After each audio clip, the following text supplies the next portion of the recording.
How's it going, guys? Welcome back to the channel, Pete's Carport, and welcome to a video where I'm featuring my friend's car that is a really cool car, means a lot to me growing up, and that is, I think it's a 96, 97 S600, but the coolest part about it is it has a Brabus package, so it doesn't have the full Brabus engine makeover, but it was done by Latrell Sprewell Customs, which means a lot to me growing up because I was a huge Knicks fan, and when Latrell Sprewell started getting into the car game, that was like pimp my ride time, and I absolutely loved all the cool things he was doing with the spinner rims and all that stuff, so it kind of plays a little piece in my heart. And then he built this car for Chris Webber, another basketball player that actually had a significant impact in my life, because when I got really into basketball when I was a kid, the Michigan Wolverines were my favorite team, and they had the Fab Five, which Chris Webber was the lead player of. And when he went into the pros, I actually have one of his rookie cards. He impacted my life a lot because I really loved the way he played and the things that he was doing. And years later, one of my good friends picked up the car that he had built through Latrell Sprewell. So that is what's behind me. I did do a full video when we went out to pick up this car, and we'll be doing a big video on it where I'll walk around, talk more about the car, but I need to get this thing detailed. And before we can do that, we've got to get it running right, because my friend has put so much money into this car, and in my opinion, he did get taken advantage of a little bit because they didn't fully do everything they should have. The car is still overheating. We went through everything they did, and for some reason, they missed changing out the thermostat, which I thought would have been one of the first things they would have done. So it's a fairly easy job from what I see to do. And this is the car right here, guys. It's a fairly easy job from what I see. Even though this is a V12, can be scary to work on. It's right up front here. So it's one of the easier things to change out, and it doesn't seem like it's gonna be a big job, hopefully. And we went ahead and ordered the parts from FCP Euro, one of my favorite companies to get parts from, because it's going to be an OEM replacement. So the part they sent out here is a Mall brand, or Male, however, Male, however you say it. And it's an entire unit, so this sits right on top. It's got the thermostat built in, so a little more expensive than a standard thermostat, but nothing outrageous. I believe it was under $100 for this unit from FCP Euro. But I got the kit that came with enough coolant to replace, because you are going to lose some coolant. And it also came with the gasket. I think that was just a little rubber gasket that's right around right there, that O-ring. So we should be able to swap this out pretty easily. I know it's right here on top, so we'll go ahead and pull our plastic covering off here. Should just slide off there. And then up under here, you can see is our thermostat housing. Now, from what I know, I think we have to take off these bolts or something around this area to be able to turn this and slide it out. But we're going to start getting these ones off. I'll kind of look into it. I'm going to go into the manual or look online and figure out exactly what we got to take off. And then I'll show you guys exactly how I do it. Kind of let you know how hard it was, how easy it was, and then how much coolant and stuff like that I lost. And you guys will get to watch it, obviously. So let's dive into this. I told them a while ago I would jump on this, and it's getting hotter and hotter. And I know this car should not be running as hot as it does. So we need to get this swapped out, see if that is the issue. So let's jump on it. First, we're gonna get this hose out of the way here. There's that clamp.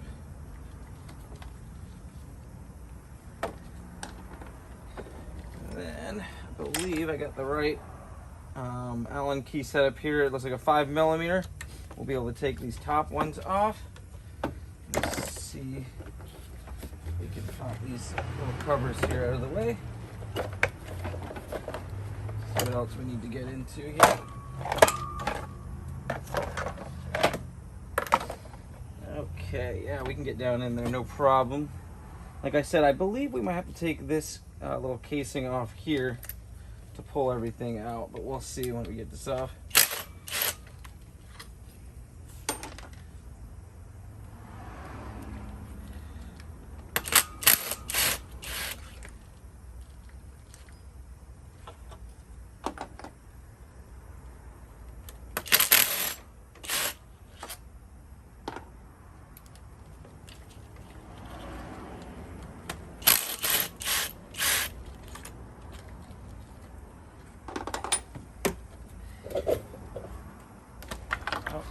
And it just pulls apart. That easy. Yeah, so we're gonna have to take this off because it's not gonna lift out. And then when we put it back in, we're gonna have to slide it in first, and then we can tighten everything down. Put this back on and then tighten everything down. So let's go ahead. I think that's a 6 millimeter for our bracket here, which might need to be loosened with a wrench. It's torqued on there pretty hard. So let me go ahead and get a bigger wrench to get that off.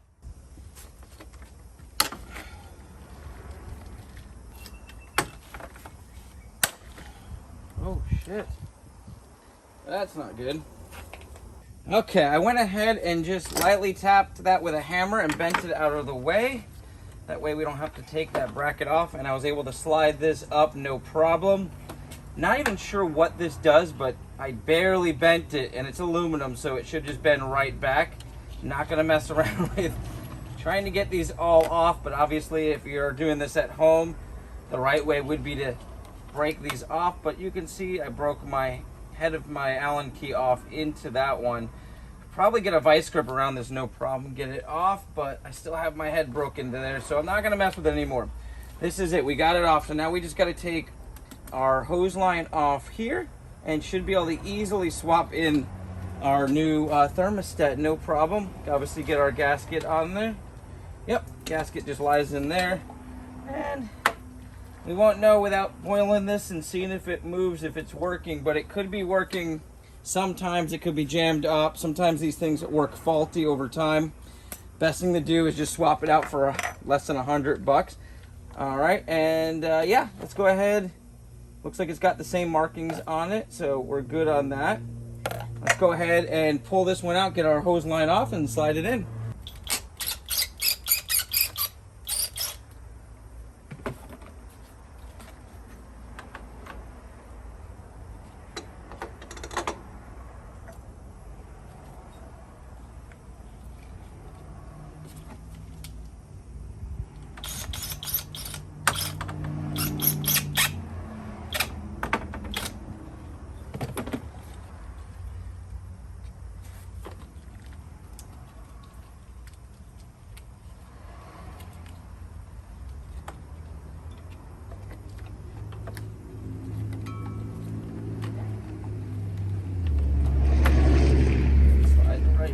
There. Yeah, so really all you got to do is bend this little tab. Obviously, if you don't want to do that, you've got to take off these 4 bolts here, and this little bracket will come off. Let's just go ahead, get these back in. The one with the little tab on it, which wasn't holding anything, and I'm guessing it's to hold something over here. Probably same thing this is supposed to do. Nothing's connected to it, but that's going to be on this corner. At least that's what I took off. So other than that, it's pretty self-explanatory. I'll look up the torque specs of these so we can torque them down properly. But let's go ahead, I'll get these back in here and I'll let you know what the torque specs are.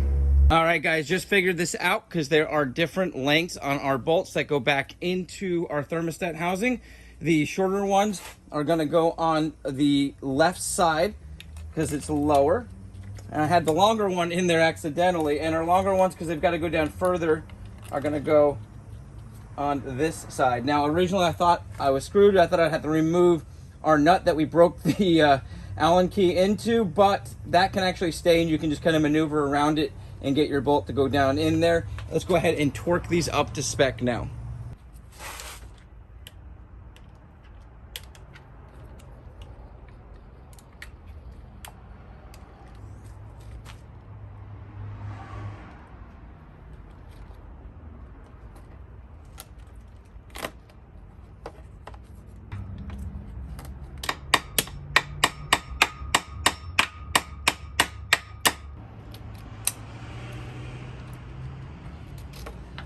Perfect.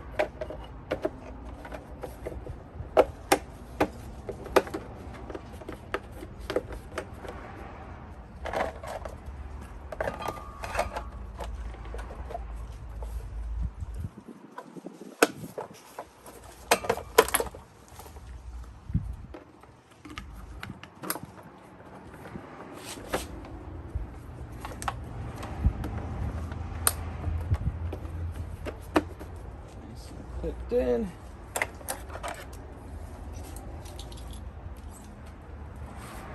Well guys, it's been running for about 30 minutes and I gotta say it is not overheating, so I think we resolved our issue. I definitely thought we were gonna have to bleed this system. I've never bled an S600, so I was gonna look into that procedure. Probably still gonna bleed it out just for precautionary, but all I did was add a little bit of coolant. We didn't lose much at all. And I gotta say, bending that tab, just use a little needle nose vice grip like I did. It's real easy, move slow. Now I know some of you guys are gonna wanna be cautious and take the whole thing out, that bracket, because you don't wanna break anything. These cars are getting rarer and rarer and harder to find parts for, but I was able to bend it real nicely and bend it right back with those needle nose vice grips, and it looks factory still. So I'm not worried about that at all. Everything went back in real nice, and you can tell that V12 is purring super quiet. It is missing the shroud here, and I know that that would affect the temperatures as well. I think it's missing a couple of things up there, so I need for him to look into that. But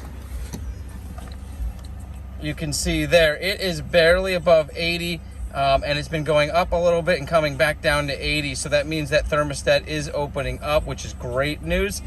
Once again, guys, you have an awesome day, a blessed week. I'll catch you on the next video, and we'll definitely do a more in-depth of this car here because I love it. It's got some great history to it. It's a really cool V12 car. It's got that awesome Brabus exhaust with all the decals. And once again, I've got tons of W140s right now. Dr. Dre I just got done with and took that for a drive. I've got Xavier's we're doing the suspension on, obviously the V12. My old Barney car that's going to be sent over to get paint done, our parts car. And the same guy that's got the Brabus has this s600 that you guys have seen before. So lots of cars on the property right now, and I got to get things going. So probably videos coming out. You guys have an awesome day, a blessed week, and I'll catch you on the next video.